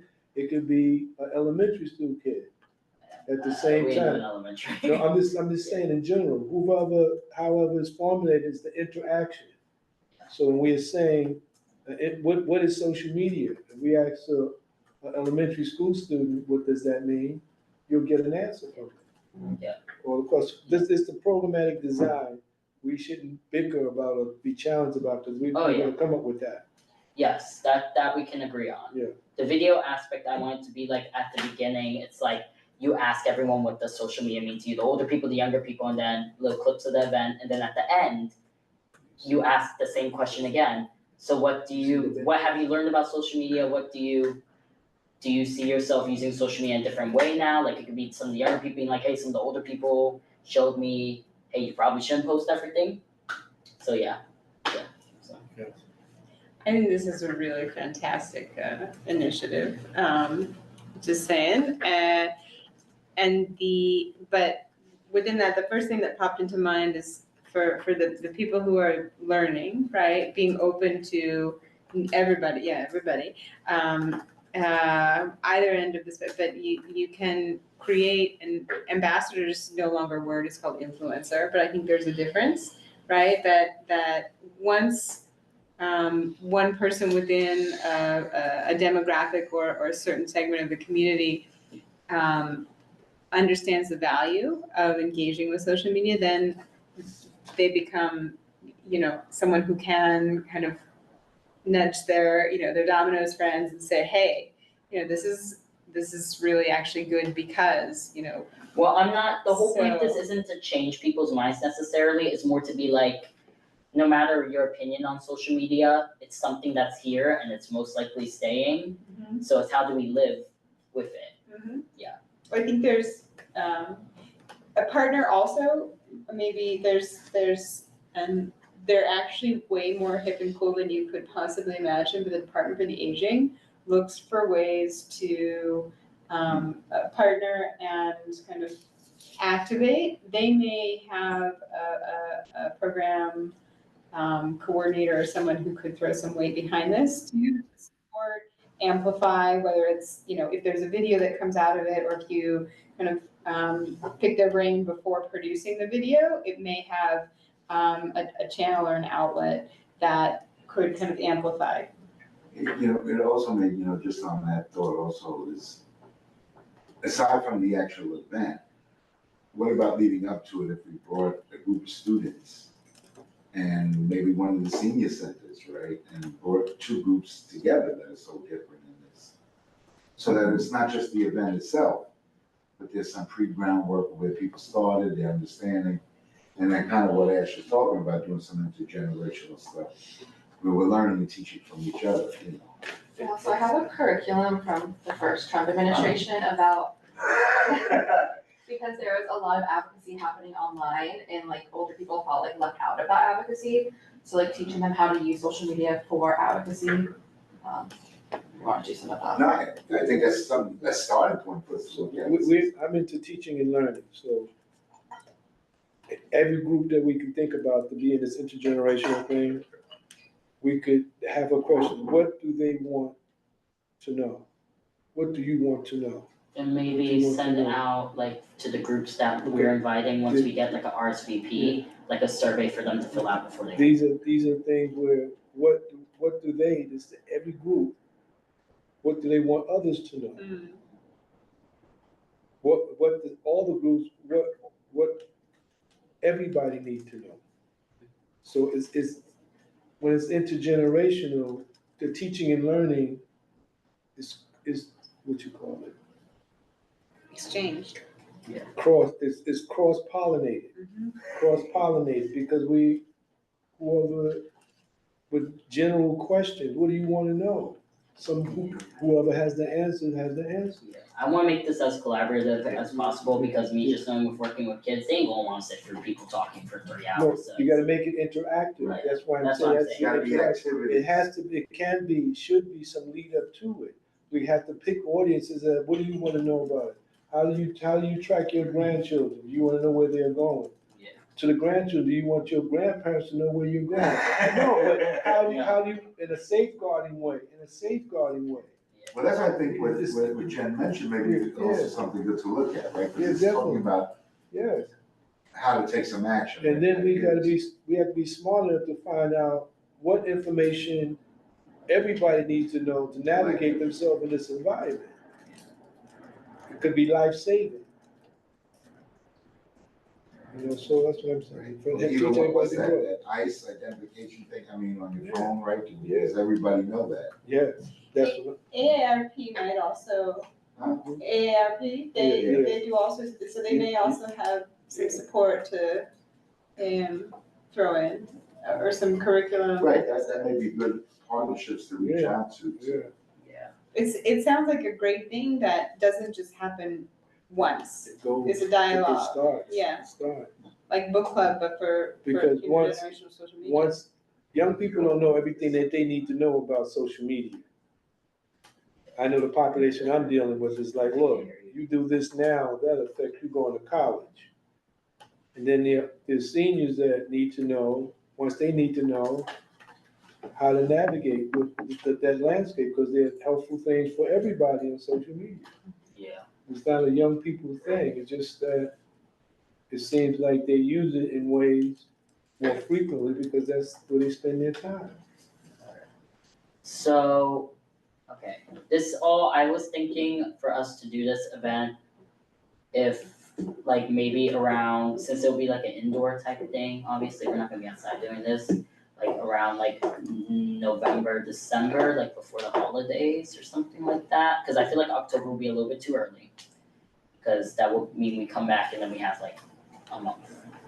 Yeah, so, yeah, I'm pretty sure I have a venue I'm not gonna say out loud yet, cause I don't wanna jinx anything. You can't like announce. Well, I think again, when you think of that venue, are you thinking school day or weekend? I was thinking, like evening time, cause I think you'll get more people in the evening. Cause even some of the older Late folks are afternoon. still working in the like daytime, so, yeah. So. Yeah, we could probably do it during the after 3 time, Yeah, but before 3, that ain't happening. yeah, no, yeah. So, So there's a. So we talked about possibly using the school, I can get the school. yeah, I just didn't wanna say it out loud until he said it, yeah. That we have a lot of control over, and it's free. There's also that, I think when you bring different different groups together, I know, brains are fresh in the morning, older brains sometimes, and throughout the day you get a little tired around, nap time comes back in there at some point in life. So to think about, I know during the week it's not possible during the school day, right? That is not a possibility. No, other than like one of those days where the school is not in, but it's not a holiday, so there are some of those days that occur throughout the year. Mm-hmm. Which may be good to target. There's a half day, right? Like it's something the students would have. Yeah. Well, half day's a little tricky, it will have to be like a They clerical. because they have the school classroom for the teachers. Right, this could be an after-school situation, because if we're talking about programs, students are in school. And I got Have after-school programs. That are after school, and then senior programs are until 5 o'clock. Mm-hmm. So everybody's 3 to 5. out and about. Everybody's scared, we talk about nighttime, we talking about 5 o'clock nighttime again. Is the school an election site? Yes, it is. Yeah, And this- we're yeah, this also a one feeder is. site, so like, it's a school that feeds the community. Okay. So, We can do it at a just so I weekend. understand from event planning perspective, is the idea to have like, 3 sessions or like a series? I think we're still planning things. Yeah, okay, so it will be an after. I think it should be a culminating event with the learned experiences along the way. Can't come in one day Right. and just do it. Yeah. Especially working with kids, you have to be We work with 2 sets of kids. One we call seniors, another one we call this side. And would there be some like, there'd be some separate preparation for both groups before bringing them Yeah, together? that's the whole point, like, it would be like, we send out like some of the questions before, like a survey, and then I was thinking each group can come with like something they wanna say. Mhm. Like, not to like put like extra work, but at least the youth group can come with something. Right, but that's why I said maybe we look at some of the senior groups or some of the, where you bring a group together and that they have somebody that can, Facilitate. I'm sure they're all in them day programs, figuring out and trying to navigate themselves. I think Russell's point of like, what do you wanna know, and kind of, what are That's what I'm the saying, like a barriers? survey sent out to both groups. So to do that. There are seniors that want to know this stuff. So we're talking about, everybody we're talking about wants to know this stuff. If You we. just equally want to know about it. Seniors want to know, how do I access social media? So from you get a participant, you get an interested group who are interested in knowing about this, and that's what we're working with. And the younger people are already there. It's a matter of getting them to connect with how do they get smarter at it, how they use it better, how they communicate with other generations about it, so they can feel it. Oh, you mean they don't know it? I don't want them to know Jack. Okay, but there's something they need to know. Can we get 3 generations of McCullough involved? Yeah. I'm one of them. That's what I'm saying. I mean, we just don't know who's a senior. So we got young seniors. We got young seniors. We're not talking about traditional seniors. From a timeline perspective, active seniors, this early senior thing. I'm not a day over 30 till I'm 90. We're talking the ones that are not active. The ones that are not active, they go home. They home. They get what we call the food deliveries. God's love. Meals on Wheels. They get meals on Wheels. They're not going anywhere. We're talking about intergenerational, active, functional interest. They want to know. Engaged. They want to engage. They see everyone engaging with the outside world, and for some of them, like with my grandmother, it was very much she was inside the house and she couldn't leave. So from a timeline perspective, just put up and say it. So from a timeline perspective, there's the coordination of both groups and the engagement of both groups first, and then there's the bringing together to do the work together. Yeah. The 2 groups thing. So that's 2 months, right? Engaging the 2 groups independently is like 1 month. Say you have 2 or 3 sessions. Then bringing the groups together, you want another, like. It's not sessions, they're doing the work like on their own, like we're sending them the information. We're not going, like the big event is the one that we're putting on where everyone comes together. Like very much it could be, I'm just using this as an example because it's the example I know, like the teen group at Children's Aid, sending them stuff and being like, hey, this is like, we wanna know, so we're planning this event, if this is what the event is gonna be. Hey, can you answer a couple of questions so we can cultivate the event a little better? And facilitate. Yeah. Well, so by sessions, I just mean, I guess, when learning to use something like social media, if you get too much information at once, we shut down, right? Stop. So incremental delivery of information, and maybe just small bites. Well, it would be like workshops within the thing, where it will be like, hey, here's how you create an account. Yeah. That's one session. Yep. Here's how you make a post, so like stories, what's the difference between stories, reels, let's say it was Instagram. How to use, why to use. Why to use, and the last session and the last one is just what does social media like mean to you? That's it. Yeah. So, just to clarify, because I do. Dangers of the dangers of social media, yeah. Very important because, again, when we start introducing, right, a lot of the things that are targeted through social media are also targeted through certain populations. Risk and reward. When you're supported, when you're signing up for. Yeah. What are you really, right? Oh, you mean they're gonna take out every month $2? Anyway, you need it. That's a great hit. But the thing is, where I want to leave this today is, at executive, would y'all be okay with me bringing up the money thing, seeing if we can use that money for next year, and what the committee want for me to bring up to executive if we have to use that money this year? Because remember, we got a new $500 July.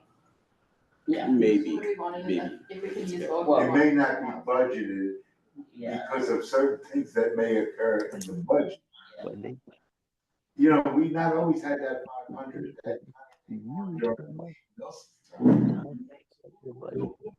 Program that we could give them the $500. If it's use it or lose it, I'd say we vote now to direct those funds towards an upcoming event. What would be an ask, right, for that event? Food. Also, 24? marketing material. Yeah, we could definitely use that. But I would say, food. What is going on? Say these words, I can use it. Yes, I can use them, yes, we need it, it's not even, yeah, So- thank you, so- we definitely need it, I was just trying, Yeah. we definitely need it. If it's use it or lose it, we Yeah, direct it. so just a clarification on the motion, hold up quickly, cause it's 8:38 and I'm trying to make sure we're not here all night. So clarification on the motion, Khalid, if we were to make a motion, it would be like if we can't use, how would we word that? Like, Can it's we just basically. use it We wanna because co-sponsor your we event. have months to figure out if we need money for that. I get it. Okay, Yes. This motion to use it for. Right. Okay, It's a so, youth event. I heard It's in our community. Second. It's a member of our. wait, sorry. wait, we need a clear motion though, we need a clear motion because that's where stuff gets lost. Thank you. Just wanna make sure we cover ourselves. Okay, so, Cook food. Jennifer Meyer, Barbecue, don't cook food. made a motion. But if someone's making a motion, that's it. Yeah, make a That's the name. I don't know. Oh. Yes, I have the name of it if you want. The name of the event? Okay, so Yeah, what, it's the Community Art and Wellness Day, which will be taking place on Saturday, May 24th. On East 115th Street between Park and Madison Avenue. We don't have to say exactly where it is, right? We can Yeah, just say but just the community Community Art and Wellness Day. You good, Russell? I wanna make the motion. Oh, okay, yeah, go. Motion's made, you second. Go. I wanna make the motion that this committee, co-sponsor that event, to provide him with the finances for him to spend it wherever he feels it'd be useful to have a successful event. Can you just say the event name, just to make sure? That's what I'm saying. Community Art and Wellness. Community Art and Wellness 2025. Who's our second? Oh, David, I'll give it to David, just because you're second. Alright, and Khalid, if you could call the roll, because there's probably gonna be some different. yeah, and also, Malik is off, so we're now down to 8. And so we'll need still 5 for it to pass. And then just to reiterate the motion, Russell Schuler made a motion to co-sponsor the Community Art and Wellness Day and provide available committee funds of $500 towards the event. The motion was seconded by David. Giordano. Okay, and so we need 5 in order for this motion to pass. David Giordano, Yes. John Green, Aye. thank you. Malik has exited. Jennifer Meyer, Yes. thank you. Jessica Morris, Yeah, yes. Asher Rodriguez, Yes. Isaac Scott, President not voting. thank you, person not voting, and Russell Schuler. Yes. It'll be. I was gonna abstain. It's supposed to be insane if you say abstain. You so. Anyway, so, this is being recorded, so, Sorry, guys, yeah, so, okay, the motion passed with one Alright. person not voting. alright, let's get everyone out of here. I appreciate you very much. I'm I just don't, I don't like restricted I'm gonna bring dollars. down music. I don't like restricted dollars. Alright. Thank you. Alright, so You need a cookie? we will finalize, here's the game plan. I took some notes on this, we will finalize the game plan for our event next month, so that way going into the summer, I can do the outreach, we can all do the outreach. Alright, and we can finalize the date for that. That's when we do outreach, we gotta do a date, yeah, we'll work on the permit. So I will now say, is there any new business? Yes, Not new business so much as, in doing due diligence, I joined the committee not too long ago, and figuring out what it is I bring to the committee besides trouble is, I am happy to do a little bit of research about, construction in our district, if there are, I know funding and asking for things, and that comes up in our district yeah, meetings. that is something that we have lacked in like recent years, like that exact like ins and outs of. Yeah, So- and, you know, a lot of it's been with school construction authority, you know. It's like what goes to DOE school side. construction authority, what goes to the other ones, facilities, yeah. So doing a little bit of analysis on that What capital goes budget and what, what we've seen come through and, if there are any big, lingering. I try to look for that. Yeah, so, I'm happy to do a little bit of that. And it came up. Well, we got to also look for you to see what, the CEC and DOE has also recommended as a capital project. Yeah, I would say go back We and look usually at our take their list, and then whatever principals come present is kind of what we.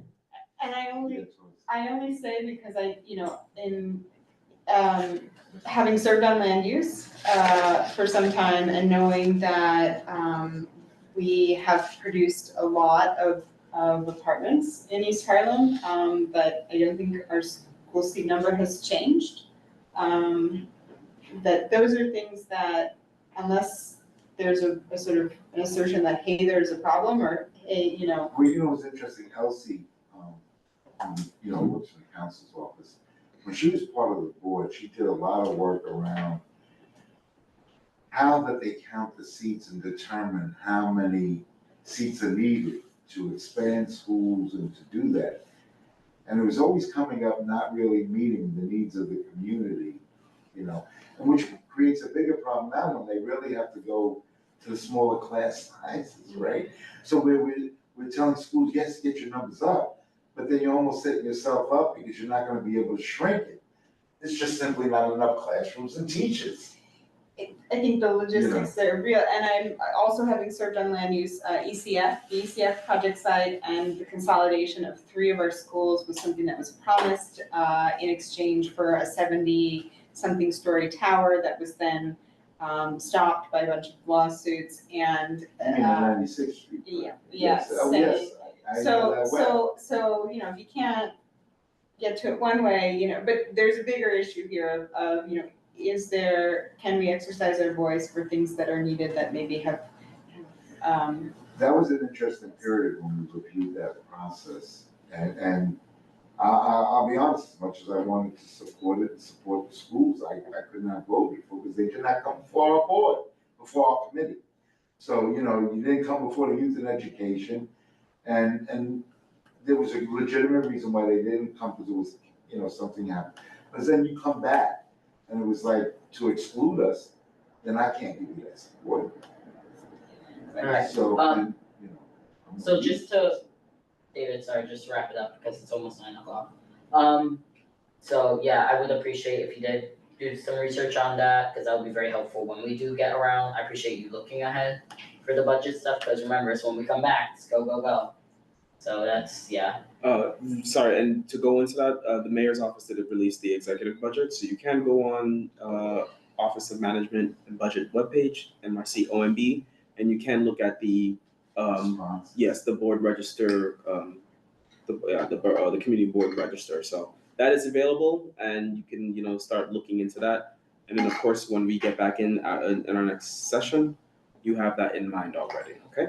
All right. Is there any other new business? Thank you, Khalid. There one Green Apple presentation.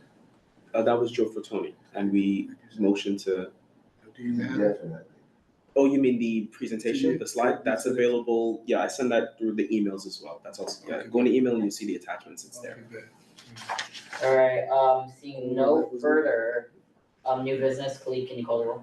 Yes, no problem. You got it. well done before 9 o'clock. David Giordano. I'm here. John Green. That's just. Here. Malika Color left. Jennifer Meyer. Here. Jessica Morris. Asher Rodriguez. Here. Isaac Scott. Russell Schuler. Present. Thank you. All right, we adjourned at 8:47 p.m. Good night, everyone. Yeah, we voted. All right, everybody have a good night. Any questions, just send it to the information you see on the slides here.